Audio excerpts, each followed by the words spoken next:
I can't believe I have to say this, but YouTube, this is a review of the German Netflix series How to Sell Drugs Online Fast. It's not a tutorial, so please don't demonetize this.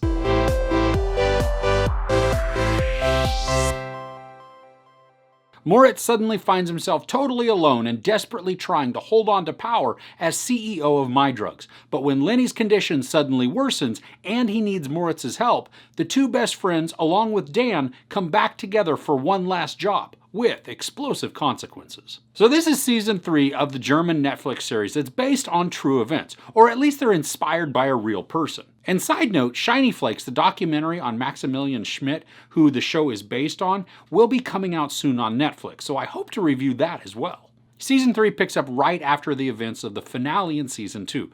Moritz has witnessed the murder of a MyDrugs employee who attempts to leave the company. Also, the rift between Moritz and Lenny and Dan is still ever present, with the latter two refusing to even acknowledge Moritz's existence. Dan and Lenny are trying to get their own site off the ground, while Moritz is struggling to figure out just how to get his own site back after Lenny executed that self-destruct mechanism, which then erased all of the orders and got rid of all the money. This season continues with the 6-episode format, but these episodes are just slightly longer than they have been in the previous 2 seasons. We're now treated to most episodes hovering around the 35-minute mark, which allows for just a little bit more story time in each episode. And something that I know has been present throughout the show, but felt more prevalent in this season, is how much Moritz reminds me of Walter White. The lone wolf megalomaniacal mannerisms, say that 3 times fast, well, they seem to ebb and flow with him. But there was a point in this season, as Moritz is having an argument with one of his friends,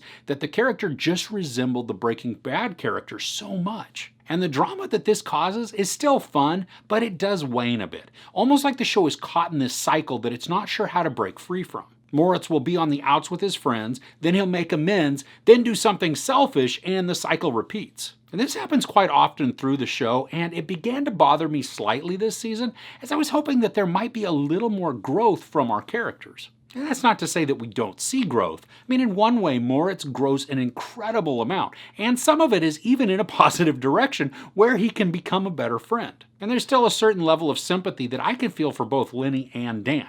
They felt betrayed by Moritz, rightfully so, and they also try to do their own thing apart from him.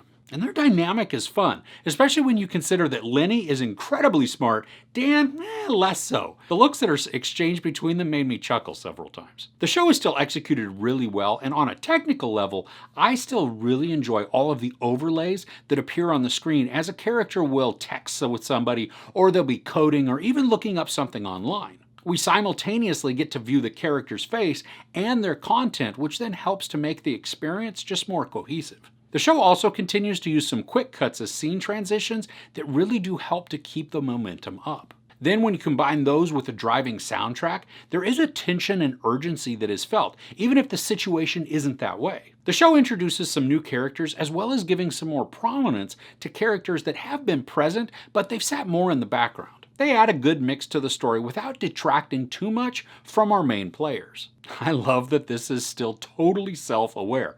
The fact that we have Moritz being interviewed is awesome, but what really makes those scenes is when he'll look directly into the camera and then smirk, or say something about this being on Netflix. And this being a Netflix original series, they do take full advantage in the last episodes to give nods to some of their properties during a costume party for the graduating 12th years. Now, I liked the drama that the show brings, but I didn't feel as much of an imminent threat to the characters' safety as I have in the previous seasons. The bad guys are present, and at times they are pretty ruthless, but there weren't as many scenarios where I was really concerned with how things are going to turn out. I like the humor that still works its way through the show. Now, some of it is a bit cheesy or even off-putting or weird, but most of the time it does work effectively. And typically it's not that bust-a-gut type of humor, but there are a few moments where I did laugh out loud just because of how a character delivered a line, or because that area of dialogue was particularly witty. And because this supposedly takes place fairly close to the events that unfolded in Season 2,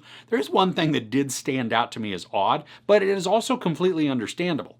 The actress that portrays Moritz's younger sister is noticeably older looking than she was before, and that's just the risk you run with very young actors. Their growth is so much more noticeable than in the older actors, so the show could have recast or just run with it. And I'm glad they kept the same actress because her snarky confidence really is a great addition to the show, and it's a fun contrast to Moritz's timid demeanor. Now, as of this recording, I'm not sure of the future of this show. Season 3 ends in a way that is completely satisfying and resolved. It leaves us with a good sense of closure, but at the same time also, it creates an opening where it could continue on. What would the show look like from here? I don't know. Maybe I will have a better idea after seeing the Shiny Flakes documentary to know more about the real story. Maybe there is an opportunity to continue it on.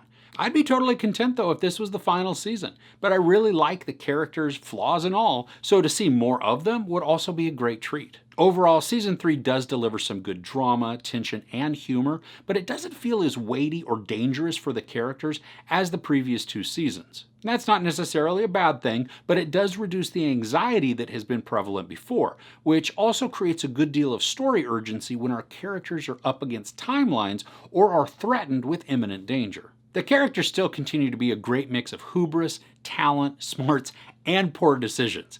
They have good chemistry and play off each other well. And that creates an intriguing world that feels real, but also sensational. There's sex, no nudity, a ton of profanity, and some brutal violence.